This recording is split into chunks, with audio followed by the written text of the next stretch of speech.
Hello friends, आज हम बनाएंगे आलू और ब्रेड से दो तरह की स्नैक्स रेसिपी। इसे बनाना बहुत ही आसान है। रमज़ान के लिए ये बेस्ट रेसिपी है। जब एक ही स्टफिंग से आप दो तरह का नाश्ता बना के तैयार करेंगे तो आपका काम आसान हो जाएगा। तो चलिए इसे बनाना शुरू करते हैं।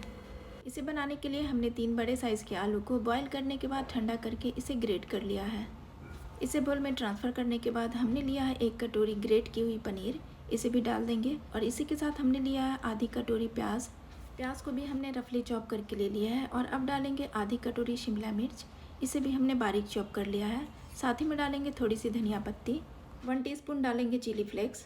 इसी के साथ 1 टीस्पून डालेंगे चाट मसाले का पाउडर। और अब हम डालेंगे 1 टीस्पून ऑरिगेनो। इसी के साथ हमने लिया है 2 हरी मिर्ची को बारीक चॉप करके। हरी मिर्ची आप कम या ज़्यादा कर सकते हैं जितना आपको तीखा खाना पसंद है। इसी के साथ हमने डाला है थोड़ा सा ज़ीरे का पाउडर। और अब डाला है 1 टीस्पून नमक। और अब हम डालेंगे 2 टेबलस्पून टोमेटो केचप। इसकी जगह आप पिज़्ज़ा सॉस भी ले सकते हैं। इसी के साथ हम डालेंगे 2 टेबलस्पून मेयोनीज़। तो यहाँ पे हमने ये वेज मेयोनीज़ का इस्तेमाल किया है। इससे स्टफिंग में बहुत ही बढ़िया सा क्रीमी सा टेक्सचर आता है। अगर आपके पास अवेलेबल नहीं है तो इसे स्किप कर दीजिएगा। और अब हमने डाला है हाफ़ टीस्पून कश्मीरी मिर्ची पाउडर। सारी चीज़ों को बहुत ही अच्छे से मिक्स कर लेंगे। और फ्रेंड्स, अगर आपकी स्टफिंग थोड़ी सी गीली हो जाती है या फिर आपका आलू जो है वो पानी छोड़ देता है तो इसमें आप थोड़ा सा ब्रेड क्रम्स मिला लीजिए या फिर थोड़ा सा कॉर्नफ्लावर मिला के इसे अच्छे से मिक्स कर लीजिए। तो आपको डो बनाने में कोई भी परेशानी नहीं होगी। अब हमने हाथ के ऊपर थोड़ा सा तेल लगा लिया है और इसमें से थोड़ा सा पोर्शन लेके इस तरह से इसे गोल कर लेंगे और फिर इसे टिक्की की शेप दे देंगे। ये देखिए, इस तरह से हमने इसे टिक्की की शेप दे दिया है। तो अब हम इसी तरह से सारी टिक्की को बना के तैयार कर लेंगे। बहुत ही आसानी से ये जल्दी से बन के तैयार हो जाती है। और हाँ फ्रेंड्स, इसे बनाते टाइम हाथ के ऊपर थोड़ा थोड़ा तेल अप्लाई कर लीजिएगा, जिससे क्या होगा कि हाथ के ऊपर चिपकेगी नहीं और आपका काम आसान हो जाएगा। तो इसी तरह से हमने सारी टिक्की को बना के तैयार कर लिया है, ये देखिए। तो चलिए अब हम एक ही स्टफिंग से दो तरह की टिक्की बनाएंगे। तो अब हम दूसरी टिक्की को भी बना के दिखाते हैं। ये देखिए, इस तरह से थोड़ा सा पोर्शन लेके हाथों के बीच में इसे गोल करेंगे, फिर इसे इस तरह से रोल कर लेंगे। और ये देखिए, दूसरा रोल भी बनके तैयार हो गया है। इसी तरह से सारे रोल को बना के तैयार कर लेंगे। तो देखा फ्रेंड्स, एक ही स्टफिंग से दो तरह की टिक्की बनके तैयार हो गई है। अब हमने यहाँ पे कुछ ब्रेड की स्लाइस ले लिया है और इस तरह से ग्लास को बीच में रख के इसके बीच के पोर्शन को अलग कर लेंगे। और ये जो साइड वाला किनारा है इसका हम ब्रेड क्रम्स बना के तैयार कर लेंगे। तो इसी तरह से हमने सारे ब्रेड की स्लाइस से बीच वाले पोर्शन को अलग कर लिया है। अब सबसे पहले हमने ब्रेड की स्लाइस को नीचे रखा है, उसके बाद हमने टिक्की को सेट कर लिया है। और अब हमने ये चीज़ की स्लाइस लिया है, इसके 4 टुकड़े करके हम एक टुकड़े को इसके ऊपर सेट कर देंगे इस तरह से। तो इसी तरह से हमने सारे नाश्ते को बना के तैयार कर लिया है। अब हम क्या करेंगे, दूसरे ब्रेड की स्लाइस से इसके ऊपर इस तरह से इसे कवर कर देंगे ताकि ये अच्छे से सेट हो जाए। तो चलिए दूसरे स्टेप में हम इसके लिए स्लरी तैयार कर लेते हैं। तो यहाँ पे हमने 1 कप मैदा लिया है। इसमें हम थोड़ा थोड़ा पानी डाल के इसका एक बैटर बना के तैयार कर लेंगे।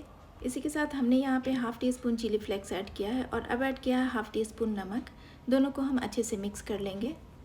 फ्रेंड्स, नमक और चिली फ्लेक्स ऐड करने से ये जो बैटर है थोड़ा चटपटा सा बन के तैयार होता है। तो अब ये तैयार हो गया है। इसकी कंसिस्टेंसी देखिए, ना तो ये बहुत पतला है ना ही गाढ़ा। इस तरह का हमें बैटर चाहिए। अब हम क्या करेंगे, नाश्ते को पहले स्लरी में डिप करेंगे, फिर हम इसे ब्रेड क्रम्ब से कोट कर देंगे। यहाँ पे हमने 5-6 ब्रेड से ब्रेड क्रम्ब्स बना के तैयार कर लिया है। और ये देखिए, इस तरह से हमने सारे नाश्ते को बना के तैयार कर लिया है। अब हम इसे 10 मिनट के लिए फ्रीज़ कर देंगे ताकि ये अच्छे से सेट हो जाए। तो इसी तरह से हम दूसरे नाश्ते को, यानी कि हमने जो रोल बना के तैयार किया था, उसे भी पहले स्लरी में डिप करेंगे, फिर हम ब्रेड क्रम्ब से इस तरह से कोट कर देंगे।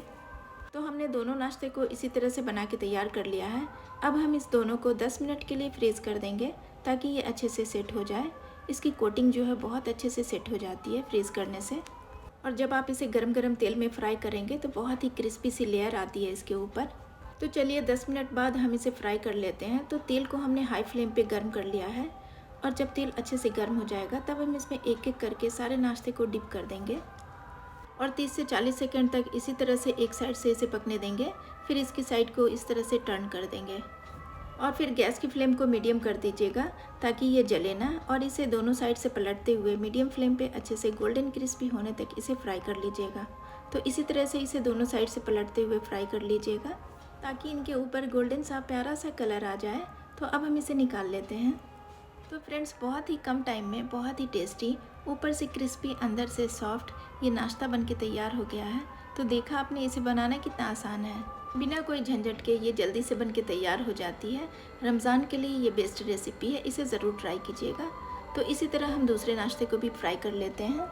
तो इसी तरह से हमने दूसरे नाश्ते को भी हाई फ्लेम पे तेल को गर्म करने के बाद डाल दिया है और फिर कुछ सेकंड के बाद हमने गैस के फ्लेम को मीडियम कर दिया है और मीडियम फ्लेम पे इसे दोनों तरफ से पलटते हुए गोल्डन क्रिस्पी होने तक इसे फ्राई कर लेंगे। तो ये देखिए फ्रेंड्स, एक ही स्टफिंग से दो तरह का झटपट से नाश्ता बन के तैयार हो गया है। आप इस रेसिपी को एक बार ज़रूर ट्राई कीजिए, आपको बहुत पसंद आएगी। बहुत ही टेस्टी है और अंदर से बहुत ही सॉफ्ट है। ऊपर की लेयर ब्रेड क्रम्ब से कोट करने की वजह से बहुत ही क्रिस्पी बन के तैयार होती है। और ये देखिए अंदर से ये बहुत ही टेम्पटिंग, बहुत ही टेस्टी बन के तैयार हुआ है। आप इसे टोमेटो केचप के साथ सर्व करें, बहुत ही टेस्टी लगता है। रमज़ान में आपका काम आसान हो जाएगा। आप इसे बना के फ्रीज़ कर लीजिए एयर टाइट बॉक्स में या फिर जिपलॉक बैग में, और फिर शाम के टाइम में इसे निकाल के गरम गरम ऑयल में फ्राई कर लीजिए, बहुत ही टेस्टी लगता है। तो फ्रेंड्स, ये एक ही स्टफिंग से दो तरह का नाश्ता आपको कैसा लगा मुझे कमेंट करके ज़रूर बताइएगा। और वीडियो पसंद आए तो एक लाइक ज़रूर दें, फ्रेंड्स और फैमिली में शेयर करें और चैनल को सब्सक्राइब करना प्लीज़ मत भूलिएगा। फिर मिलती हूँ एक नई रेसिपी के साथ, तब तक के लिए टेक केयर।